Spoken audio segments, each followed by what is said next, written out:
2021학년도에 실시된 3월 고3 전국 연합평가 문제 같이 풀어보도록 하겠습니다.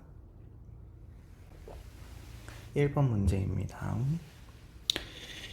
가불의 입장만을 보기에서 있는 대로 고른 것은 입니다. 1번 문제는 전통적으로 윤리학을 구분하는 문제가 출제가 되고 있습니다. 1번을 갑을 먼저 보시면요.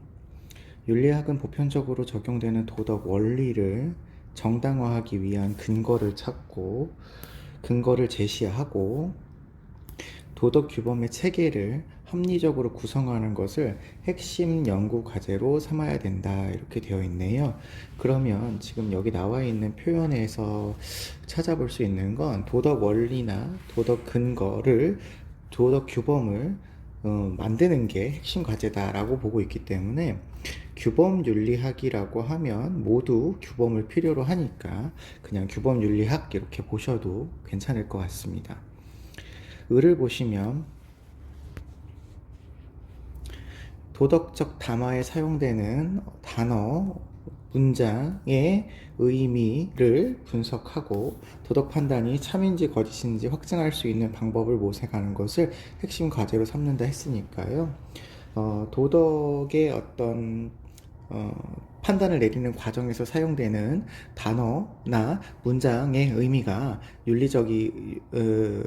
논리적으로 바람직한지 안 한지를 증명하는 것에 검토하는 것에 핵심 과제를 두고 있는 학문이 되기 때문에 메타윤리학이다 라고 설명할 수 있겠습니다. 자, 그렇다면 규범윤리학은 선과 악이 무엇인지에 대해서 탐구한다 라고 되어 있는데요. 선과 악에 대해서 탐구하는 거를 우리가 보통은 도덕 판단이라고 하죠. 도덕 판단.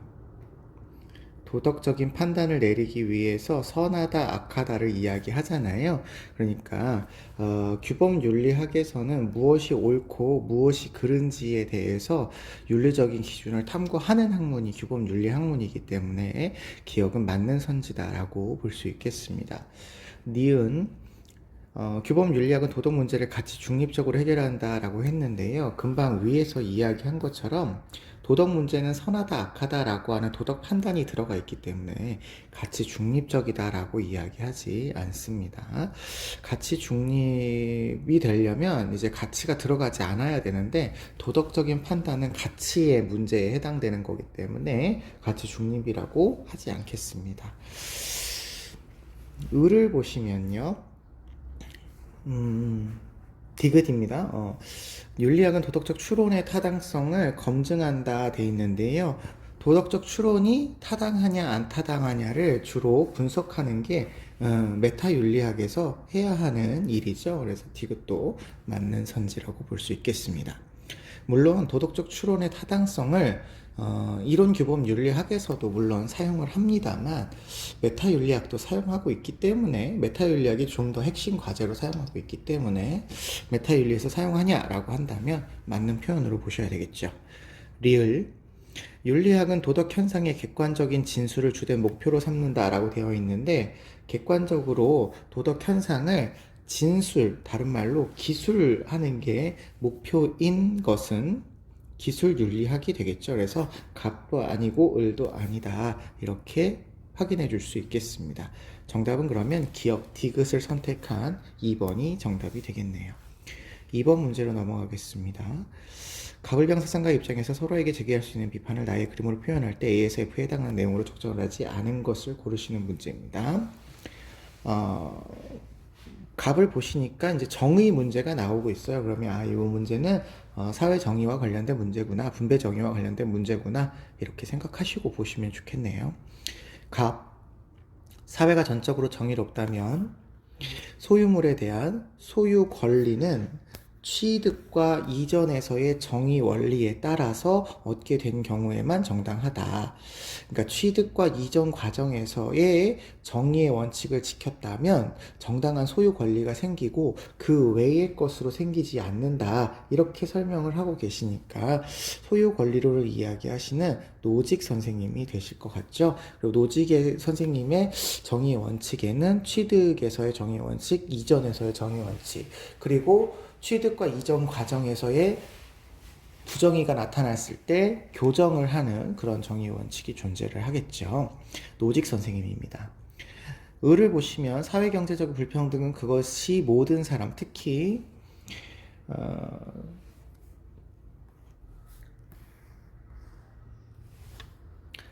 사회의 최소 수혜자에게 그 불평등을 보장할 만한 이득을 가져오는 경우에만 정당하다 이렇게 되어 있습니다. 우리가 이러한 내용을 가리켜서 차등의 원칙이라고 하죠. 차등의 원칙. 예, 최소 수혜자에게 최대 혜택이 돌아가도록 하는 것이 모든 사람에게 정당하다, 모든 사람에게 이익이 된다라고 주장을 하시고 계시기 때문에 롤스 선생님이 되실 것 같습니다. 롤스. 자, 그 다음에 병을 보면 사회적인 가치들은 각각의 고유한 분배 영역을 가지고 있어서 각각의 고유한 분배 영역을 가진답니다. 여기 중요한 말이죠. 각각의 고유한 분배 영역을 가지고 있어서 상이한 사회적 가치들은, 이 사람은 모든 가치는 사회적 가치인데요. 상이한 근거와 절차 주제에 의해서 분배되어야 하지 모든 영역을 통괄하는 하나의 절대적인 정의 원칙이 있는 것은 옳지 않다. 이렇게 이야기하고 계시기 때문에 여러 영역에 따라서 여러 개의 가치 기준이 필요하다라고 보는 왈처 선생님 입장이 되시겠습니다. 자, 그렇다면 지금 갑은 노직 선생님이시고요. 을은 롤스 선생님이시고 병은 왈처 선생님이 되시겠습니다. 자, A 보실게요. A는 갑이 을을 비판하는 거니까 여기 간과한다 앞에까지 노직은 맞아야 되고 롤스는 틀려야 정답이 되겠죠.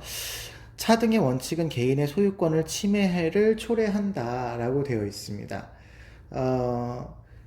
노직 선생님은 최소 수혜자를 위해서 국가가 재분배에 참여하는 것은 개인의 소유권을 침해하는 거라고 보죠. 그러니까 이 노직 선생님 입장에서 맞다 이렇게 보실 수 있겠고, 롤스 선생님 입장에서는 차등의 원칙을 적용하는 것은 모두에게 이익이 되는 거니까 개인의 소유권을 침해하지 않는 거죠. 그러면 1번 선지는 맞는 선지가 될 것 같습니다.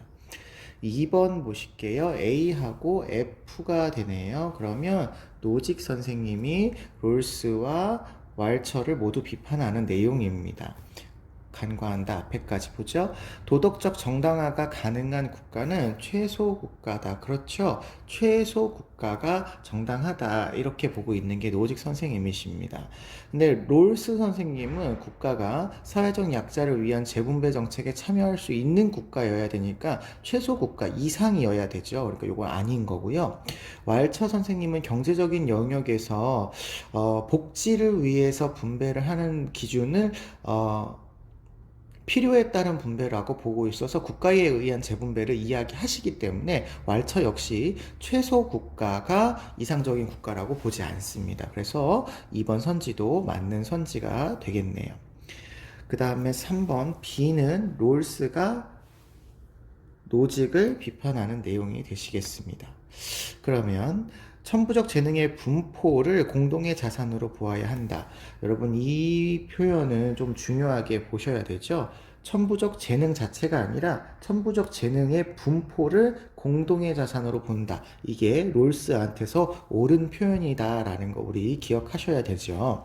근데 노직 선생님의 경우에는 천부적 재능이 누구는 많이 갖고 누구는 적게 가져 있는 분포는 그냥 개인의 어떤 권리다라고 보고 있기 때문에 자, 공동의 자산이 아니라 개인의 자산이 되겠죠. 그래서 노직이 동의하지 않을 말이니까 이것도 맞는 편지가 될 것 같습니다. 4번 정의의 원칙은 가상 상황에서 도출해야 한다. B하고 D였죠. 네, 그러면 롤스가 두 사람을 모두 비판하는 거죠. 롤스가 노직과 왈처를 비판하는 내용입니다. 롤스는 가상 상황, 원초적 입장에서 정의 원칙이 도출이 되죠. 그러면 롤스는 맞는 입장이고요. 노직 선생님은 그렇지 않죠. 역사적인 맥락에 따라서 결정이 되고 왈처 선생님도 공동체를 반영한 다양한 기준이 적용이 되기 때문에 가상 상황이 아닌 거죠. 가상 상황이 아닌 겁니다. 그럼 이것도 맞는 선지가 되겠네요. 자, 5번이 그러면 틀린 선지가 될 텐데 5번은 여기 C와 E니까 왈처가 서로 비판하는 거예요. 왈처 선생님은 분배의 공정성은 절차적 정의를 통해서 실현된다라고 했는데 이 노직 선생님과 롤스 선생님의 입장에서 분배적 정의를 둘 다 주장을 하기 때문에 간과한다 이렇게 얘기할 수 없죠. 그리고 왈처 선생님이 완벽한 절차적 정의다 이렇게 얘기하는 것도 사실은 조금 어려울 수도 있기 때문에 어쨌든 노직과 롤스 선생님의 입장에서 간과하지 않기 때문에 틀린 답이다 라고 우리는 찾아볼 수 있겠습니다. 네, 3번으로 넘어가서 보도록 하겠습니다. 다음을 주장한 사상가의 입장으로 적절한 것은 입니다. 백성들은 일정한 생업이 없으면 일정한 마음도 없어진다. 우리 이런 표현 나오시는 거 많이 해봤죠. 생업은 항산, 일정한 마음은 항심이죠. 그래서 이런 표현을 주로 하시는 분은 맹자 선생님이다. 맹자 선생님의 경우는 유교 사상가다 라고 우리는 알고 있습니다. 계속 보실게요. 현명한 군주는 백성의 생업을 마련해 주는데 반드시 위로는 부모를 섬기기 충분하게 하고 아래로는 처자를 먹이 살림만 하며 풍년에는 언제나 배부르고 흉년에는 죽음을 면하게 하고 그렇게 한 후에 백성을 선한 대로 유도함으로 백성이 따르기 쉽다. 결국에 그 일정한 어떤 생업을 보장하는 목적은 선한 대로 이끄는 것, 다른 말로 도덕적인 마음을 갖게 하는 것이 이게 최종적인 목적이 되시겠죠. 그래서 맹자 선생님을 이야기할 때는 일단 항사는 우선이고 항심은 최종적인 목적으로 제일 중요하다 이렇게 생각을 해서 문제를 풀어주셔야 되시겠습니다. 1번 보시면요. 통치자가 예를 통해서 인간의 악한 본성을 교화해야 된다라고 했는데 맹자 선생님의 경우에는 성선설, 사단설을 이야기하시잖아요. 그러니까 네 가지의 선한 마음을 가지고 태어나니까 악한 본성을 가지고 있다 이렇게 얘기하지 않을 것 같고요. 악한 본성을 바꿔야 된다고 주장하시는 분은 순자 선생님이시겠죠. 2번 통치자는 백성의 의한 통치를 위해 온 힘을 당해야 된다 이렇게 되어 있는데 백성의 의한이라고 하면 통치의 주체가 백성이라는 거예요. 근데 맹자 선생님은 군주가 통치하는 왕도 정치를 이야기하시잖아요. 백성을 위하는 정치를 하기는 하지만 백성이 통치를 하지는 않죠. 그래서 이것도 잘못된 표현입니다. 3번 통치자가 인의를 해치더라도 백성은 항상 복종해야 된다. 맹자 선생님은 인의를 해치는 군주는 하늘이 내린 군주가 아니니까 역성혁명이 가능하다 이렇게 얘기하죠. 그렇기 때문에 항상 복종해야 된다 이런 표현은 맹자 선생님이 하지 않으실 것 같습니다.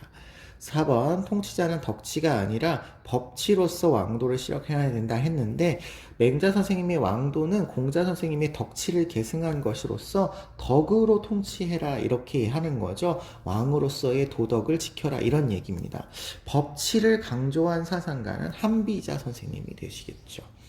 5번 통치자는 백성의 선한 삶을 위해, 그렇죠. 이게 목적입니다. 선한 삶을 위해 항산을 마련해 주어야 된다. 그렇죠. 그러니까 5번이 정답이 되시겠습니다. 그래서 항산이 먼저고, 하지만 제일 중요하고 최종적인 목적은 선한 삶, 도덕적인 마음이다. 요거를 꼭 기억해 주셔야 되겠습니다. 4번 문제 보도록 하겠습니다. 사람들은 자신의 직무가 비속하거나 가불사상가들의 입장을 보기에서 있는 대로 보는 것입니다. 사람들은 자신의 직무가 비속하거나 신과 무관한 것이 아니라 신의 부르심에 따라서 봉사하고 있는 신성한 것이라고 본답니다.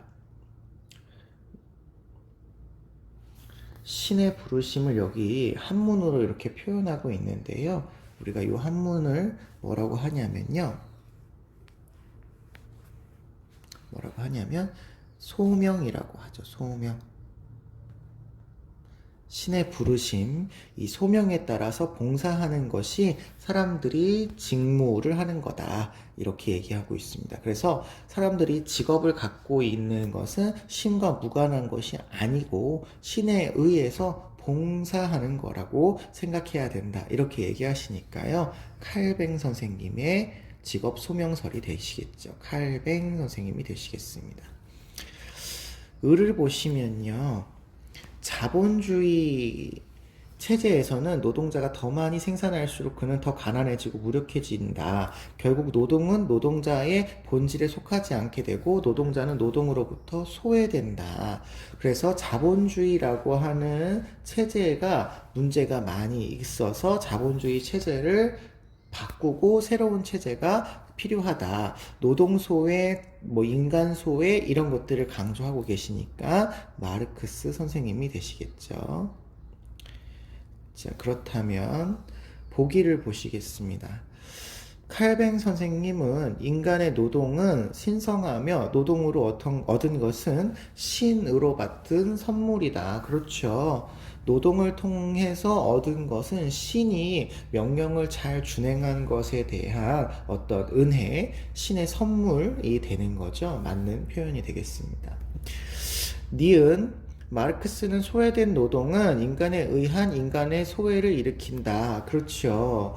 원래 노동을 인간이 지배하면서 살아야 되는데 결국 강제 노동을 통해서 노동이 인간을 지배하는 현상이 일어나기 때문에 자본가들에 의해서 인간이 소외되는 이런 문제가 생겨나게 됩니다. 그래서 이것도 마르크스 선생님이 맞게 이야기하실 부분이에요. 디귿, 노동자는 자본가에게 경제적으로 그렇죠. 속박되어서 강제적인 노동을 하게 되는 거죠. 강제 노동을 할 수밖에 없습니다. 맞습니다. 리을, 갑을 모두고요. 노동의 본질은 자신의 잠재력을 개발하는 데 있다. 자신의 잠재력을 개발하는 게 노동의 본질이다. 이렇게 얘기하려면 요거는 마르크스 선생님 입장에서는 동의할 수 있는 부분이에요. 마르크스 선생님의 노동의 본질은 자기를 실현하는 거다 이렇게 얘기하기 때문에 마르크스 선생님 입장에서는 동의할 수 있겠습니다. 그런데 칼뱅 선생님 입장에서의 노동은 신이 부여해준 어떤 봉사하는 마음이에요. 그러니까 칼뱅 선생님의 입장에서의 노동은 신의 영광을 드러내기 위함이 본질이 되겠습니다. 신의 영광을 나타나게 하기 위해서 이웃에 봉사하고 이런 게 노동의 본질이어야죠. 자신의 잠재력 개발은 그 후에 이제 직업을 선택하는 과정에서 나타나는 것이고요. 노동의 본질이라고 이야기할 수 없겠습니다. 자, 그러면 정답이 기억, 니은, 디귿 이렇게 정답을 찾을 수가 있겠네요. 4번이 정답이 되시겠습니다. 5번 문제 보도록 하겠습니다. 가불의 입장으로 적절하지 않은 것은입니다.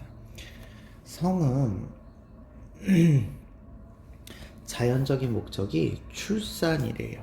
사랑하는 남녀가 결혼이라는 사회적인 승인을 거쳐서 출산과 관련하여 행해지는 성적 관계만 도덕적으로 정당하다라고 성에 관련돼서 도덕적으로 평가를 하고 계시는데 출산, 결혼, 사랑 이런 것들을 연결되어야 된다라고 보고 있으시니까 보수주의의 맥락이다. 라고 생각해 볼 수 있을 것 같죠. 을을 보시면요. 을은 도덕적으로 만드는 것은 사랑이래요. 그러니까 도덕적인 평가를 할 수 있는데 이게 사랑이라고 하는 전제가 깔려진 경우에만 도덕적이라는 거죠. 그래서 사랑은 인간성의 고유한 가치이고 사랑이 동반된 성적 관계만이 도덕적으로 정당하다 해서 사랑이 유일한 도덕적인 성에 관한 기준이죠. 이걸 우리가 다른 표현으로 필요한 조건이기도 하고 도덕적인 성이 되기 위한 충분한 조건이기도 하다 이렇게 설명을 하고 계시기 때문에 이거는 중도주의의 맥락이다 생각해 볼 수 있겠습니다. 그러면 1번 보겠습니다. 성적 관계의 결과에 대한 책임은 도덕적으로 중요하다 이렇게 얘기하고 있습니다. 이 두 사람은 모두 성이라고 하는 게 도덕적으로 되어야 된다를 이야기하시는 분이기 때문에 도덕적이어야 된다, 이렇게 얘기하겠죠. 1번은 맞는 선지고요. 2번. 성은 사적 영역에 속하면서도 사회 질서 유지와 관계가 된다. 이렇게 얘기하고 계십니다. 그렇죠. 출산, 결혼 이런 것들이 결국에는 사회적인 어떤 질서 유지와 관련이 되어 있는 거라고 보시겠습니다. 3번을 보시면 성은 사랑이 정제될 때 서로의 정신적 교감을 고양한다. 인격적 가치를 강조한다. 이런 의미로 생각하시면 될 것 같아요. 서로의 정신적인 교감. 그래서 중도주의에서 이야기하는 내용이 맞다. 생각해 주시고요. 4번. 성적 자기결정권에 대한 존중은 성적 관계의 필요 충분 조건이다. 아까 필요 충분 조건은 사랑이라고 말씀드렸잖아요. 자기 결정권에 대한 존중은 자기의 어떤 의지에 따라서 성을 행사하는 거기 때문에 중도주의에서 도덕적인 성에 대한 필요 조건이라고 하지 않을 것 같아요. 그 다음에 5번 성적 관계에서 상호 간의 존중과 배려는 필수적이다. 그렇죠. 인격적인 가치를 존중한다 라는 얘기이기 때문에 당연히 중도주의에서는 맞다 이렇게 생각할 수 있겠고요. 보수주의 입장에서도 보통 결혼을 하는 것을 사랑하는 남녀가 결혼한다 이렇게 생각을 하기 때문에 사랑하는 관계에서는 인격적인 존중이 이루어진다 이렇게 얘기할 수 있어서 두 사람 모두 정답이라고 이야기할 수 있을 것 같습니다. 그래서 정답은 4번으로 찾아주시면 되겠습니다.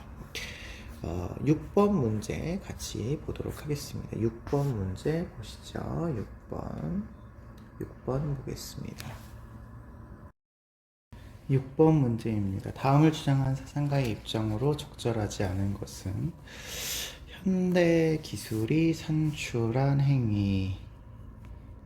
행위들의 규모와 대상 그리고 결과가 너무나 새로운 것이어서 현대 기술이요. 전통 윤리의 틀로서는 이 행위들을 더 이상 파악할 수 없는 윤리적인 공백이 발생을 하였답니다. 인간이 갖게 된 새로운 종류의 행위 능력은 새로운 윤리 규칙을 요구하며 이 새로운 종류의 행위 능력은 윤리에서도 새로운 규칙을 요구하게 되고 새로운 종류의 윤리를 요청하게 된다. 이렇게 얘기하고 계시니까 현대 과학기술의 발달로 인해서 새로운 윤리가 필요하다라고 이야기하시는 요나스 선생님의 입장이라고 볼 수 있겠죠. 적절하지 않은 것을 고르시면 될 것 같습니다. 1번 보겠습니다. 기술은 생태계의 수용 범위 안에서 행사되어야 된다. 자, 요나스 선생님은 생태 중심주의자도 아니고 인간 중심주의자도 아니에요. 이렇게 생각하셔야 되거든요. 생태계까지 내재적 가치를 지닌다라고 생각도 하셔야 되겠고, 그러면서 인간의 실존을 목표로 한다 이렇게도 생각을 하셔야 돼서 이게 양쪽이 모두 다 해당이 된다라고 생각하셔야 됩니다.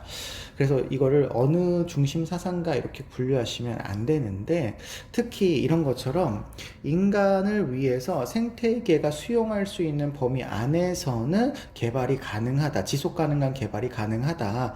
다시 뒤집어 이야기하면 인간의 실존을 미래 세대까지 보장을 하는 한도에서는 생태계를 개발하는 게 문제가 되지 않는다라고 요나스는 생각을 하고 있어서 이게 맞는 표현이다라고 보셔야 되겠고요.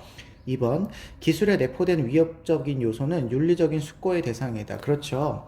과학기술에 대해서 요나스는 가치 개입, 윤리적인 성찰이 필요하다라고 생각했죠. 여기 뭐 위협적인 요소라고 되어 있는데 다른 표현으로 이야기하면 부정적인 결과가 되겠죠. 부정적인 결과에 대해서 윤리적으로 판단을 내려가지고 네, 가치 개입이 필요하다라고 보시고 있으시죠. 3번, 인간에 대한 의무는 자연에 대한 의무로 대체되어야 된다. 이런 얘기는 없죠. 인간에 대한 의무는 인간에 대한 의무고, 자연에 대한 의무는 자연에 대한 의무로이지 대체해야 된다. 이렇게는 표현하지 않습니다. 3번이 정답이고요. 4번, 새로운 윤리학은 무조건적으로 준수해야 될 명령. 자, 이 무조건적으로 준수해야 될 명령을 우리가 정언명령이라고 하죠. 정언명령. 정언명령으로 제시하라 이렇게 되어 있는데요. 실제로 요나스 선생님은 칸트를 계승해서 생태학적 정언명령을 이야기하시는 분이죠. 생태학적 정언명령을 이렇게 이야기하시는 분이니까 이것도 맞는 표현입니다. 5번, 기술이 초래할 공포를 발견하고 행위의 의무를 도출해라. 아까 칸트를 계승했다라고 했으니까 책임에 대한 의무를 강조하시고요. 공포를 발견해라. 이거 우리 공포의 발견술이라고 얘기했죠. 부정적인 결과에 고려해서 윤리적인 규칙을 정해야 된다라고 보시는 공포의 발견술 이야기하셨으니까 이것도 맞는 표현이다. 이렇게 볼 수 있겠습니다. 정답은 3번이라고 찾아주시면 되겠습니다. 7번 문제 보시겠죠? 다음을 주장한 사상가 입장만을 보기에서 있는 대로 고르라 했는데 첫 번째 문장에 거의 정의로운 사회에서는 대체로 정의의 원칙들이 자유롭고 평등한 사람들 사이에서 자발적인 협동의 기본 조항으로서 인정되고 있는 사회입니다라고 보고 있습니다. 자, 이 말을 우리가 좀 익숙하게 좀 바꿔주시자면 이 정의로운 사회는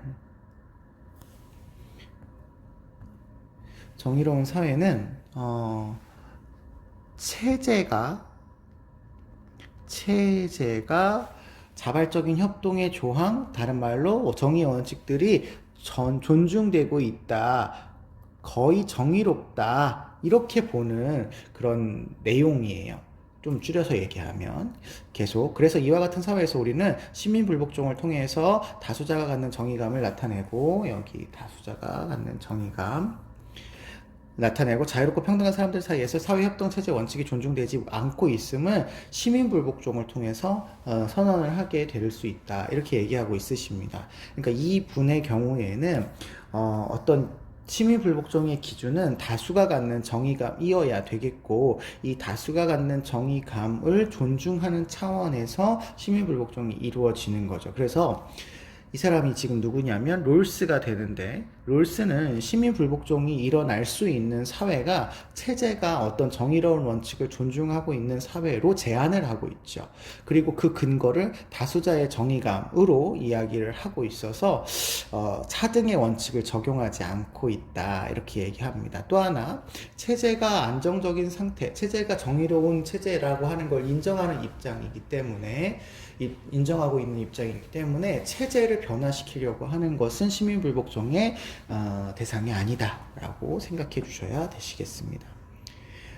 보기에 보시겠습니다. 시민불복종은 법을 어기지만 도덕적으로는 옳은 행위다. 자, 법을 어긴다 라고 하는 건 위법행위다 라는 거죠. 위법행위.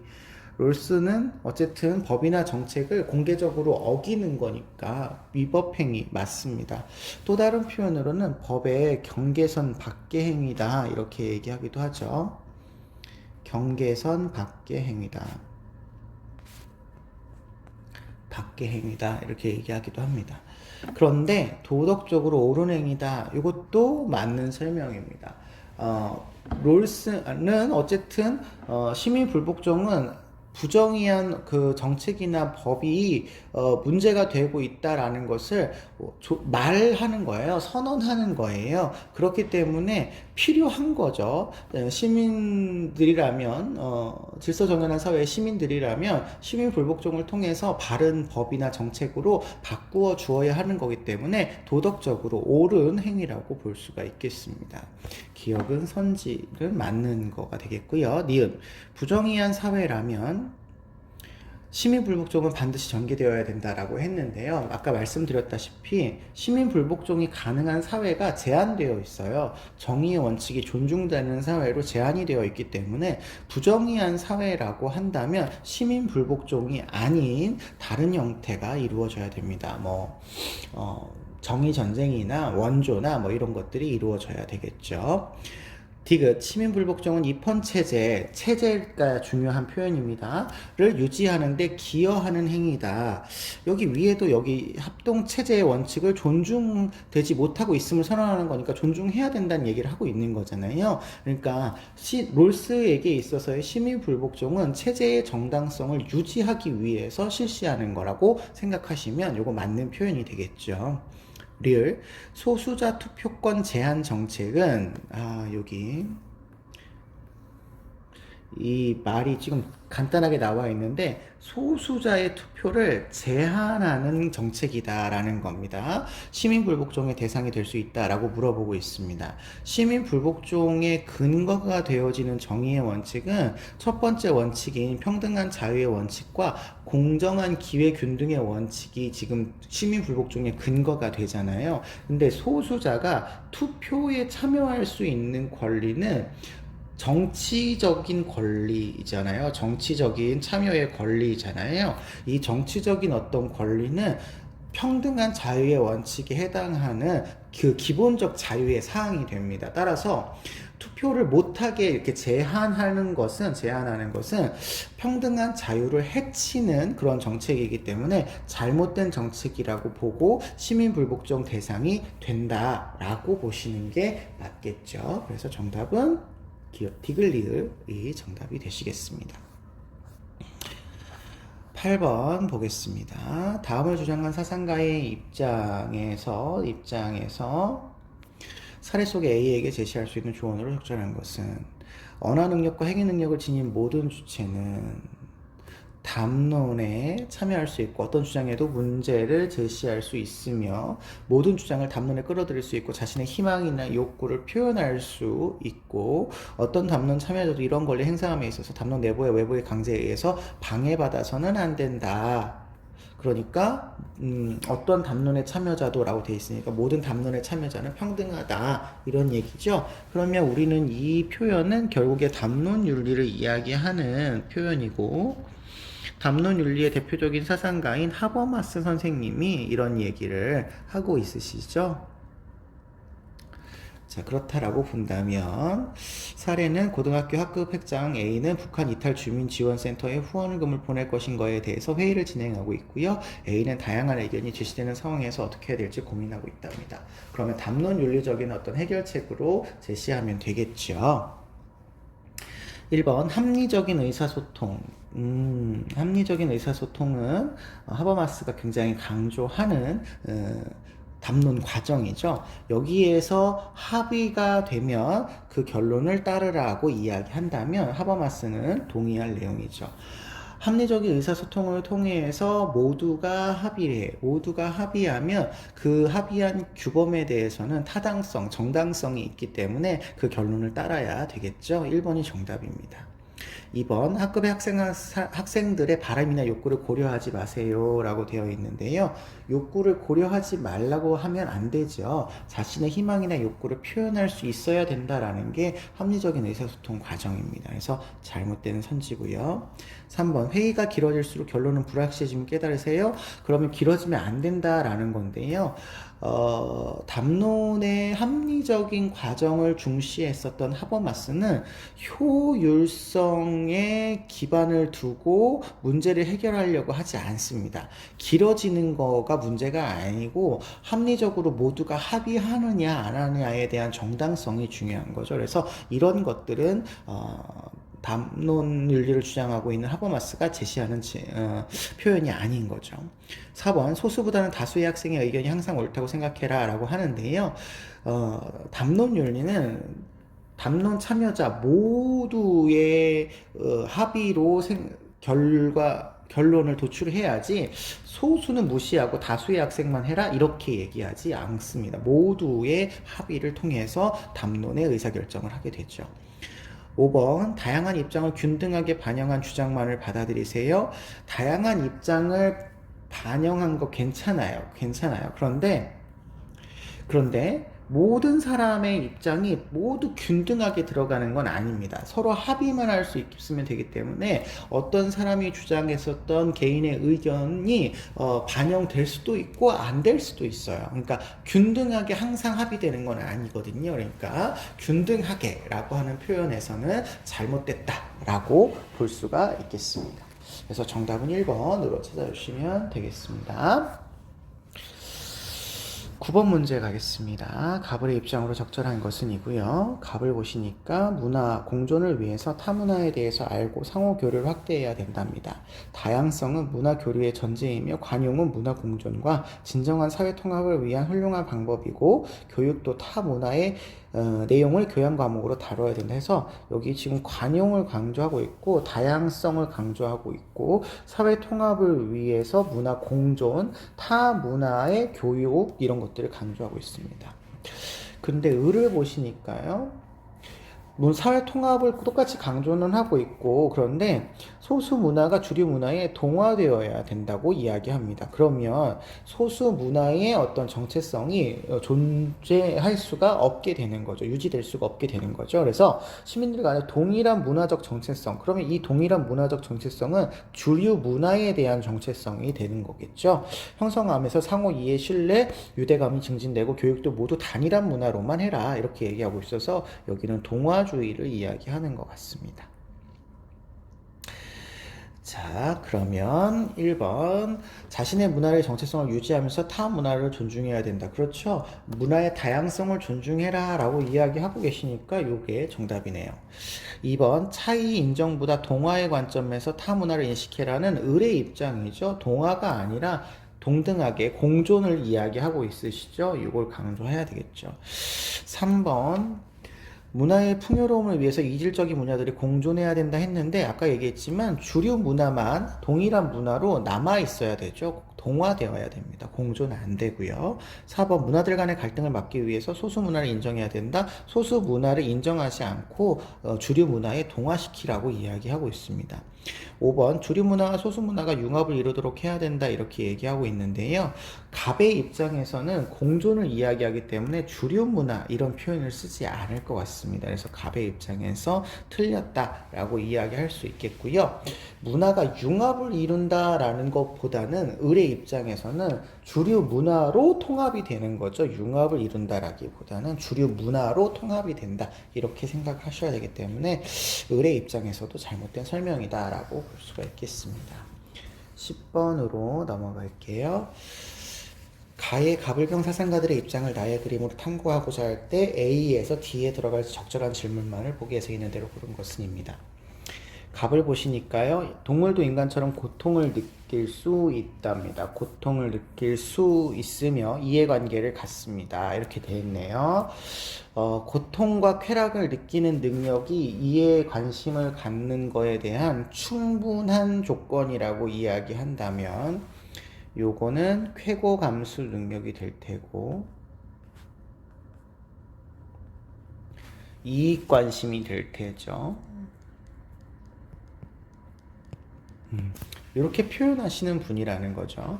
인간 종이 아니라는 이유로 동물의 이익 관심을 무시하는 것은 종차별이다. 그러니까 종차별을 하면 안 된다. 이렇게 얘기하시는 분이니까 우리 많이 좋아하셨던 싱어 선생님이 될 것 같습니다. 을을 보실게요. 대지를 상품으로 보기 때문에 남용하고 있답니다. 그래서 대지를 우리가 속한 생명 공동체로 바라보면 대지를 사랑과 존중으로 대하게 될 거다. 이렇게 얘기를 하고 계시기 때문에 이거는 대지 윤리를 주장한 사상가로서 레오폴드의 입장이다. 이렇게 생각해 볼 수 있겠습니다. 대지 윤리 사상가. 병씨 보시면요. 유기체를 목적농적 삶의 중심으로 생각하는 것은 자신의 방식으로 고유한 선을 추구하는 유일한 개체로서의 그 존재의 실체를 인식하는 거다. 이렇게 얘기하고 계시니까, 어쨌든 유기체가 목적론적 삶의 중심으로 자신의 고유한 선을 추구한다고 보고 있는 테일러 선생님의 입장이 되실 것 같습니다. 자, 그러면 플로우 차트 문제입니다. 플로우 차트 문제는 해당되는 제시문들만 잘 봐주시면 될 것 같아요. 자, 갑은 싱어, 을은 레오폴드, 병은 테일러의 입장입니다. A. 쾌고 감수 능력은 도덕적 고려를 위한 유일한 기준이냐? 싱어 선생님은 맞죠. 싱어 선생님은 쾌고 감수 능력이 있고 없고에 따라서 도덕적인 고려의 대상과 기준이 결정이 되는 거죠. 그런데 레오폴드는 인간, 동물, 식물, 무생물까지이기 때문에 대지라고 하는 존재는 쾌고 감수 능력이 없는 식물, 무생물도 포함하고 있으니까 유일한 기준이다라고 할 수가 없겠습니다. 테일러 선생님 역시 인간, 동물, 식물까지인데요. 식물은 쾌고감수 능력이 없는 존재가 있을 수 있잖아요. 그러니까 유일한 기준이라고 하지 않겠죠. 그러면 A는 들어갈 수 있는 선지가 되겠네요. B. 생명이 없으면서 도덕적 지위를 지닌 개체가 있는가? 생명이 없으면서 그러면 생명이 없는 존재를 이야기하니까 무생물을 이야기하는 거죠. 무생물. 무생물 중에서 도덕적 지위를 지닌 개체가 있는가? 그런다고 한다면 레오폴드 선생님 입장에서는 맞다 이렇게 해야 되겠지만 테일러 선생님은 식물까지니까 유기체까지잖아요. 그러니까 테일러 선생님은 아니라고 해야 되겠죠. 그래서 B도 맞는 설명입니다. C. 자연에 대한 의무는 인간 간의 의무에서 비롯되는가? 인간 간의 의무라고 한다면 인간과 인간들 사이의 의무예요. 그런데 레오폴드 선생님은 자연은 내재적 가치를 지니는 존재라고 생각을 해야 되잖아요. 그러니까 인간들 사이의 의무에서 생겨난다라고 할 수가 없겠죠. 그러니까 이거는 X가 되겠습니다. X가 인간들 사이에서의 의무에서 비롯되지 않는다. 이렇게 보셔야 되겠네요. D 보겠습니다. 생태계의 모든 생명체가 지닌 본래적 가치는 동일한가?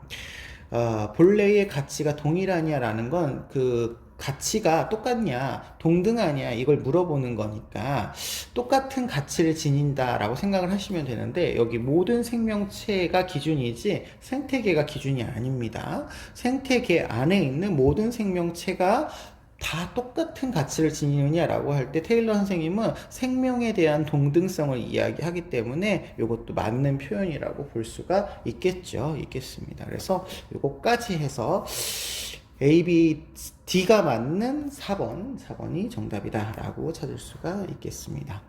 11번 문제로 넘어가겠습니다. 갑을 사상가의 입장을 나의 그림으로 표현할 때 A에서 C에 해당하는 적절한 진술만을 보기 위해서 고른 것은입니다. 갑을 보시니까요. 고통받는 사회 나오네요. 그리고 처한 결정적인 요소는 정치 문화의 결함이 고통받는 사회를 결정을 한답니다. 원조를 통해서 고통받는 사회가 질서정연한 사회로 편입되도록 도와야 된다라고 주장을 하시고 있기 때문에 해외 원조에 관한 롤스 선생님의 입장이 되겠죠.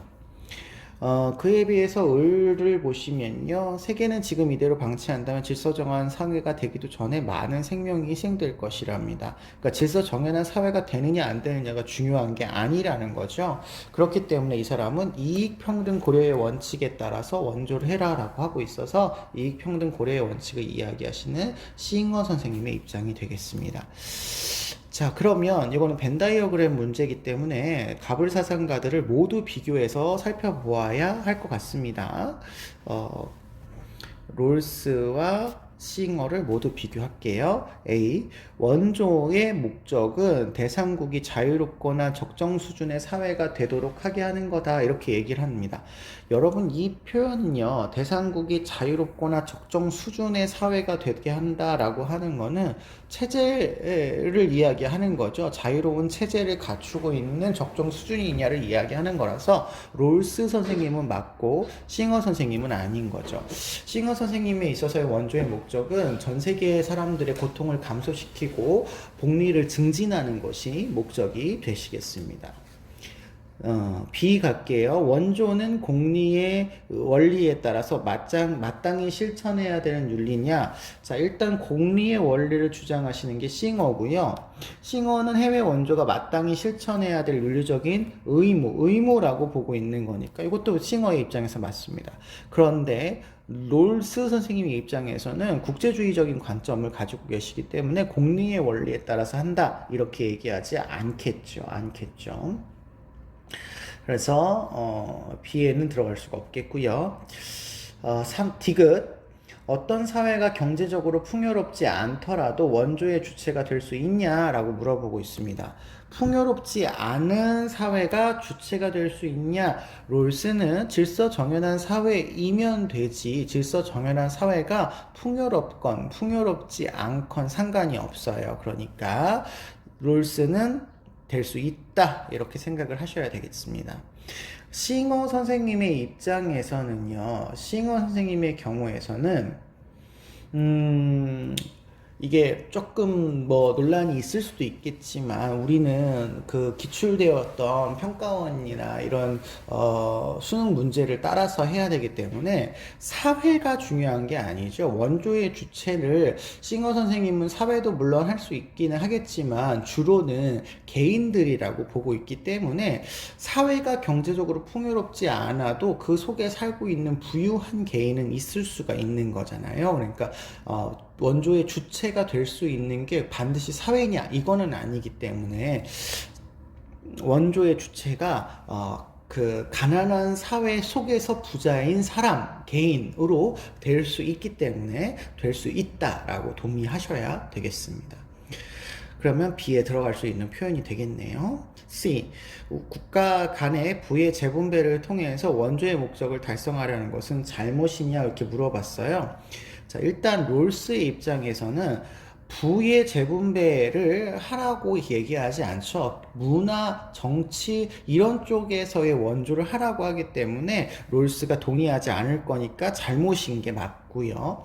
싱어 선생님도 전 세계 사람들의 고통을 감수하고 복리를 증진하는 게 목적이지 부를 재분배하는 게 목적은 아니에요. 부를 뭐 재분배를 해서 가난한 나라에게 부자 나라의 어떤 자원을 나누어 주고 이런 게 아닌 거죠.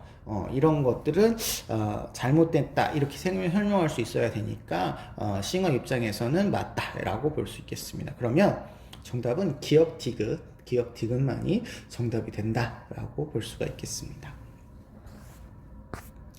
12번 가겠습니다. 신문의 칼럼의 입장에서 지지할 견해만을 보기 위해서 있는 대로 고른 것은입니다. 시장을 주도하는 주축이 기업에서 소비자로 변화하고 있답니다. 상표를 보고 제품을 선택했던 과거와 달리 건강한 원료, 환경 친화적인 생산 과정, 소비를 통한 사회적 가치 실현까지 고려한 윤리적 소비가 새로운 흐름을 형성하고 있답니다. 이른바 소비의 미닝아웃이라고 할 수 있는데 미닝아웃은 이전에 잘 드러나지 않았던 정치 사회적 신념들을 소비 행위를 통해서 적극적으로 표출하는 것을 이야기한답니다. 이제 소비자는 새로운 소비의 흐름에 적극적으로 동참해야 되고 기업도 생산 유통 과정을 변화시켜 나가야 된다 이렇게 얘기하고 있습니다. 크게는 두 가지죠. 지금 시장 경제에서 소비자가 주축이 되고 있고 그 소비자가 소비하는 것이 이제 합리적인 소비를 넘어서 윤리적인 소비, 정치 신념, 사회적 신념 이런 것들을 소비 행위를 통해서 드러내고 있다. 요 말이 핵심인 것 같습니다. 자, 그러면 기업 이윤 추구와 더불어서 사회적 책임을 힘써라. 사회적 책임을 힘쓰는 것이 이제 윤리적인 소비에 부합하겠죠. 그러면 기업은 맞는 선지가 되겠고요. 니은 기업은 생산활동이 생태계에 미칠 영향을 고려해라. 환경을 고려해라. 역시 윤리적인 소비에 들어가는 내용이라고 볼 수 있겠습니다.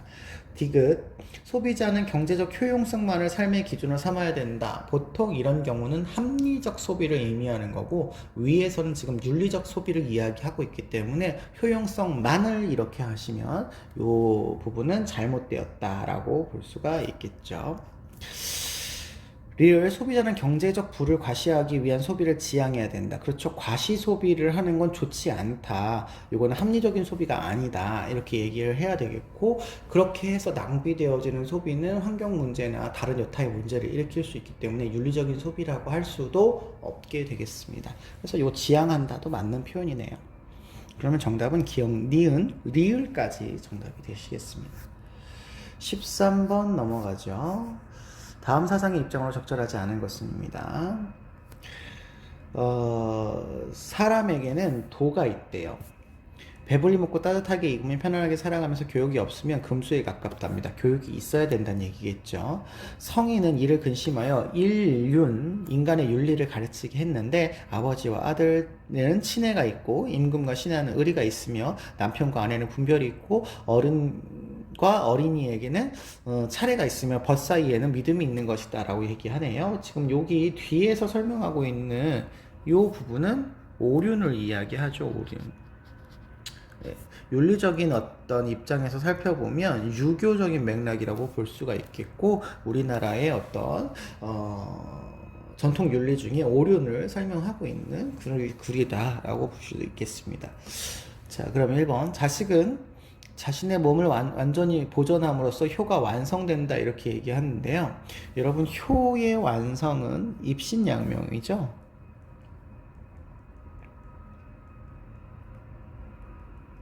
여기 자신의 신체를 잘 보존하는 것은 효의 시작이죠. 효의 시작.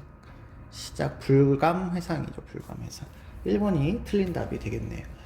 2번 자식은 언제나 부모의 의중을 살펴서 언행을 삼가해야 된다.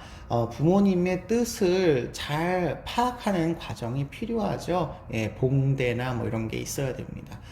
그 다음에 3번 형제는 상하관계 속에서의 장유의 도리를 깨달을 수 있다. 그렇죠. 상하관계이기도 하고 수평관계이기도 하고 장유유서를 깨닫는 도리뿐만 아니라 벗으로서 같은 동기간으로서의 우애를 나누는 관계이기도 하죠. 두 개의 관계를 모두 보이고 있는 게 형제 자매 간의 관계이죠.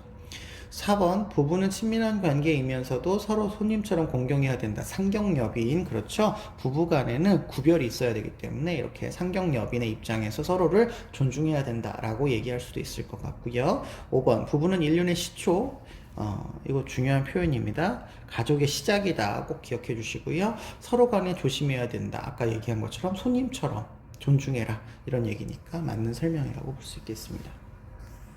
14번 보시겠습니다. 가의 입장에 비해서 나의 입장이 갖는 상대적인 특징을 그림의 기억에서 미험 중에서 골라라 되어 있습니다. 가를 보시니까요. 종차별주의는 인종차별주의가 달리 정당하답니다. 정당하대요. 인종차별주의와 달리 정당하다 이렇게 얘기하고 있습니다.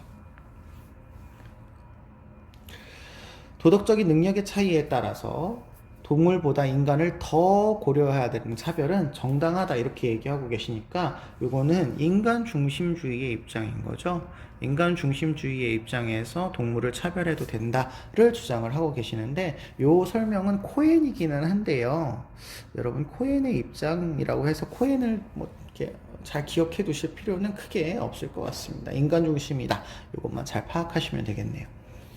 자, 을을 보시니까요.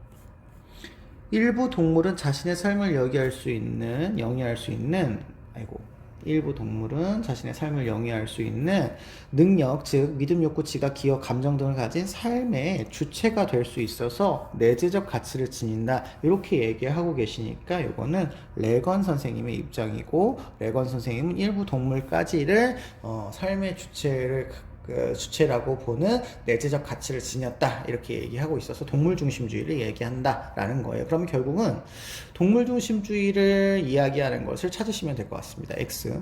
동물을 수단이 아닌 목적으로 대우해야 된다. 그러면 동물 중심주의가 되겠죠. Y. 의학의 필요의 발전을 위해서 동물 실험이 필요하다. 의학 발전은 인간을 위한 거니까 인간 중심주의라고 보셔야 되겠고요. 동물이 인간과 모두 도덕적인 권리를 지닐 수 있어. 그러니까 동물도 인간처럼 존중해야 돼를 주장하니까 동물 중심주의 입장이라서 Z축은 높아야 되겠죠. 그러면 X, Z축이 높고 Y축이 낮아야 되기 때문에 정답은 디귿이라고 찾으시면 되겠습니다. 15번 보시죠. 갑을병 사상가들의 입장으로 적절하지 않은 것은입니다. 갑, 범죄에 대한 강력한 억제력은 사형 장면이 아니라 오래도록 자유를 박탈한 채 짐승처럼 취급받으면서 노동으로 속죄하는 인간의 모습을 보이는 데서 생겨난다. 여러분, 지금 여기 사형이 아니에요. 사형이 아니고 자유를 박탈한 채 짐승처럼 취급받으면서 노동으로 속죄하는 인간의 모습을 보여주게 하는 이 형벌을 우리가 뭐라고 얘기하냐면 종신노역형이라고 하죠. 이 형벌을 종신노역형이라고 하죠. 그렇기 때문에 사형제도에 반대하고 종신노역형을 강조하시는 베카리아 선생님의 입장이 되시겠습니다. 베카리아 선생님의 입장이 되시겠죠. 을을 보시겠습니다. 살인했거나 그것을 명령했거나 그것을 협력했던 사람은 사형에 처해져야 한다. 자, 이것도 이제 이번에 새로 나온 어떤 제시문이었죠. 살인을 한 사람은 사형을 처해야 한다. 살인자에게 법적으로 집행되는 사형 외에 범죄와 보복에서의 동등해지는 것은 있을 수 없다. 그러니까 이분은 동등함을 강조하는 거라서 응보주의적인 관점을 주장하고 계시는 칸트 선생입니다. 라고 볼 수 있겠습니다. 병씨를 보시면요. 처벌은 그 자체로는 악이에요. 왜냐하면 그것은 고통을 일으키기 때문에 그렇죠. 하지만 더 큰 악을 없애는 것을 보장하는 한 인정해야 된답니다. 그래서 처벌이 확실한 실효성이 없는 경우라면 처벌을 가해서 안 되고 처벌이 필요한 경우는 확실한 실효성이 있는 경우에만 가능하다. 예방의 효과가 있는 경우에만 가능하다. 이렇게 얘기하시니까 이거는 벤담 선생님의 공리주의 입장이 되시겠습니다. 자, 그러면 1번 보실게요. 베카리아는 범죄 예방을 위해서 각자의 생명권을 사회에 양도해야 된답니다. 요거 생명권을 사회에 양도해야 된다. 물론 베카리아 선생님이 사회계약론적인 관점을 가지시고 계시겠지만 생명권을 사회에 양도한 사람이 없다 이렇게 얘기하죠. 그렇기 때문에 국가는 계약자들의 생명권을 해칠 수 있는 권리를 지니지 않아서 사형제도에 반대하고 있죠. 양도하지 않습니다. 을을 보실게요. 칸트는 살인자가 물권의 대상이 아님은 타고난 인격성, 요거 다른 표현으로 생득적 인격성이라고 하죠. 그렇죠. 살인자가 물건처럼 대우받지 않아야 되는 인간 존중의 대상이 되는 건 시민적 인격성이 아니라 생득적 인격성 때문이죠. 그러면 2번이 정답이 되겠네요. 3번 벤담은 처벌이 초래할 해악이 처벌이 예방할 해악보다 커야 된다. 처벌을 했을 때는 고통이 발생을 하잖아요. 근데 예방을 하면 훨씬 더 유리하죠. 그러면 예방할 해악이 더 커야 되겠죠. 예방을 했을 때가 더 좋아야 되겠죠. 처벌이 초래할 해악이 크면 안 되겠죠. 그렇죠? 처벌이 초래할 해악이 크면 안 되겠다라고 해야 되겠죠. 잘못된 표현입니다. 4번 사형은 실효성과는 무관하게 폐지되어야 된다. 갑과 병은 모두 공리주의의 맥락을 가지고 계신 분이니까 실효성이 있어야 되겠습니다. 5번 을병이고요. 처벌은 시민사회의 선을 늘리기 위해서 행해져야 된다. 공리주의적 관점에 해당하는 병씨는 맞을 수 있겠지만 칸트는 사회적인 어떤 선을 늘리지 않아도 응당한 처벌, 온당한 보복으로서 어떤 형벌이 집행이 되어야 된다. 이렇게 생각을 하고 계시죠. 그래서 정답은 2번이다 라고 찾아주시면 되시겠습니다. 16번 문제 보도록 하겠습니다. 16번 문제입니다. 16번 다음을 주장한 사상가의 입장으로 적절하지 않은 것은이고요. 우리가 어떤 것의 진리를 있는 그대로 보고자 한다면 육체로부터 벗어나 오로지 영혼으로만 그것을 바라보아야 된다. 이분은 육체라고 하는 게 진리를 있는 그대로 보는 데 있어서의 어떤 장애물, 문제라고 보고 있고 제대로 된 진리를 파악하기 위해서는 영혼으로 바라봐야 된다라고 설명하고 계시네요. 계속 영혼 육체로부터 분리되어 홀로 되는 것은 살아서는 불가능하다. 죽어야 된다는 얘기죠. 다만 살아있는 동안에 진리에 가장 가까이 다가갈 수 있는 일은 우리 자신을 육체의 본성으로부터 순수하게 지켜서 영혼을 더럽히지 않으면 된다. 그러니까 영혼으로서의 사유를 하게 되면 순수한 사유, 진리를 인식할 수 있게 된다. 이렇게 얘기하고 계시니까 요거는 플라톤 선생님의 입장이다 라고 볼 수가 있겠습니다. 자, 그렇다면 1번 죽음은 영원히 순수한 인식을 할 수 없는 상태로 만든답니다. 죽음 이후에는 영혼만 남으니까요. 영혼만 순수하게 인식이 가능하게 되는 거라고 생각하셔야 되겠죠. 1번이 잘못된 설명이네요. 2번 죽음을 통해서 영혼은 참된 실제의 세계로 들어갈 수 있다. 그렇죠.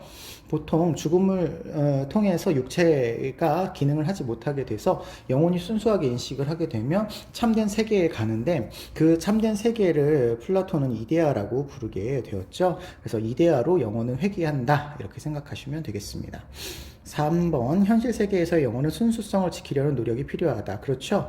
여기 위에도 설명이 나와 있듯이 육체의 본성으로부터 순수하게 영혼을 더럽히지 않아야지만 그 진리를 제대로 인식할 수 있게 되기 때문에 순수성을 지켜야 되는 노력이 필요하겠죠.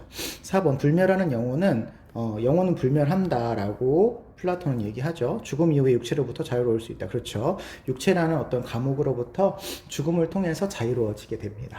5번 죽음은 영혼이 참된 지혜를 얻을 수 있게 되는 계기가 될 수 있다. 그렇죠. 죽음을 통해서 영혼이 순수하게 사유하게 되니까요. 참된 지혜, 이데아를 경험할 수 있게 되는 계기가 되겠죠. 그래서 정답은 1번이다 라고 찾을 수 있겠습니다. 17번의 토론의 쟁점을 고르는 문제인데요. 토론의 쟁점을 고르는 부분에서는 서로의 의견이 달라지는 부분을 조금 중요하게 보면 될 것 같아요. 동등하게 얘기하는 거는 토론의 쟁점이라고 얘기할 수는 없기 때문에 핵심 쟁점은 이제 의견이 갈라지는 부분, 이 부분부터 보시면 될 것 같습니다. 여기 확진자의 사생활을 보호하려고 한다면 정보 공개가 제한적으로 이루어질 수밖에 없고, 감염병 확산을 방지하는 데 어려움이 있으니까 사생활을 보호하려고 제한적으로 정보 공개를 하지 말아라, 정보 공개를 다 해라, 이렇게 얘기를 하고 있는 거죠. 사생활 보호 때문에 정보 공개를 제한적으로 하면 안 된다. 그랬더니 이제 을이라고 하는 사상가는 감염병 확산을 막는다는 명분이라고 해도 사생활 침해하는 것은 기본권을 침해하는 것이니까 사생활을 침해하면 안 된다, 이런 얘기잖아요. 그러면 결국은 정보 공개를 함에 있어서 사생활 침해가 가능하냐 그렇지 않으냐, 사생활 침해를 해도 되느냐 그렇지 않느냐, 이런 얘기를 해야 될 것 같아요. 그래서 정답은 5번 사생활을 보호하기 어려운 정보도 공개할 수 있느냐, 그렇지 않느냐, 기본권이니까 그렇지 않느냐, 뭐 이런 식으로 와야 될 것 같아요. 정답은 5번 찾아주시면 되겠습니다. 18번 가나의 입장으로 가장 적절한 것을 고르시는데요. 이것이 있으므로 저것이 있고 이것이 생김으로 저것이 생긴다라고 하는 이런 표현들은 굉장히 불교에서 아주 시그니처처럼 쓰고 있는 그런 표현이었죠.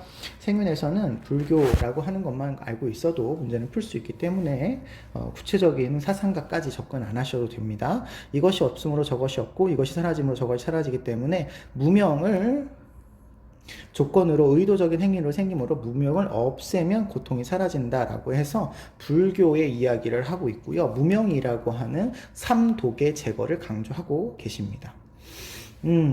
나를 보시니까요.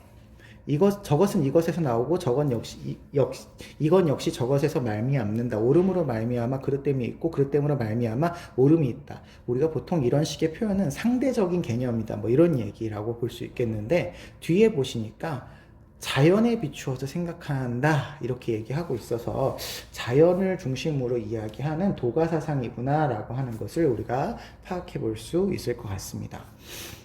그러면 불교에서는 1번 지속적인 수행을 통해서 불성을 형성해야 된다라고 본답니다.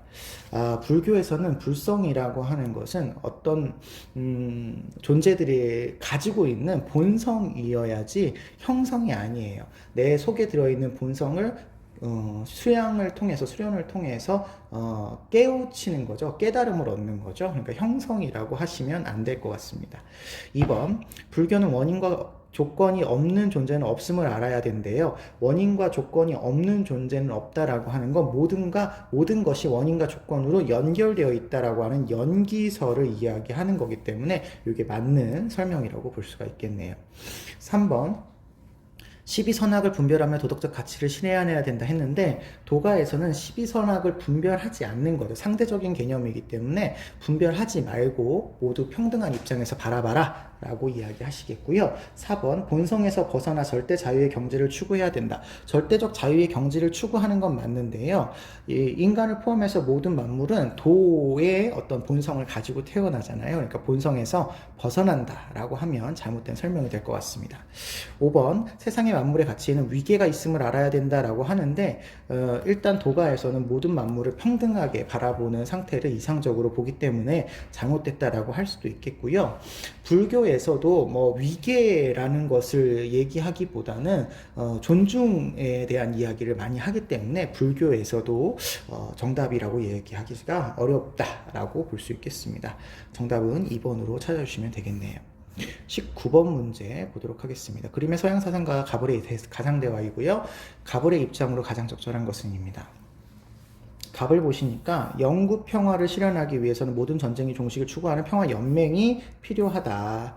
이를 위해서 개별 국가는 공화정 체제여야 되고 국제법은 자유로운 국가들의 연방 체제에 기초해서 뒤에 생략된 부분이 있죠. 세계 시민법은 보편적 우호 목적으로 제한되어야 된다. 뭐 이런 얘기를 하고 계시는 분이니까 칸트 선생님의 입장이다. 이렇게 볼 수가 있을 것 같습니다. 을의 입장을 보시면요. 전쟁의 종식만으로 진정한 평화라고 할 수 없습니다. 전쟁만 종식됐다고 해서 이게 진정한 평화다 이거는 아니라는 거죠. 진정한 평화를 위해서는 직접적인 폭력, 사회 구조 속에 있는 구조적 폭력이라고 하죠. 폭력을 정당화하는 문화적 폭력까지 다 제거해야 된다라고 주장을 하시기 때문에 평화 이론을 주장하시는 갈퉁 선생님의 입장이구나 라고 우리가 생각해 볼 수가 있겠습니다.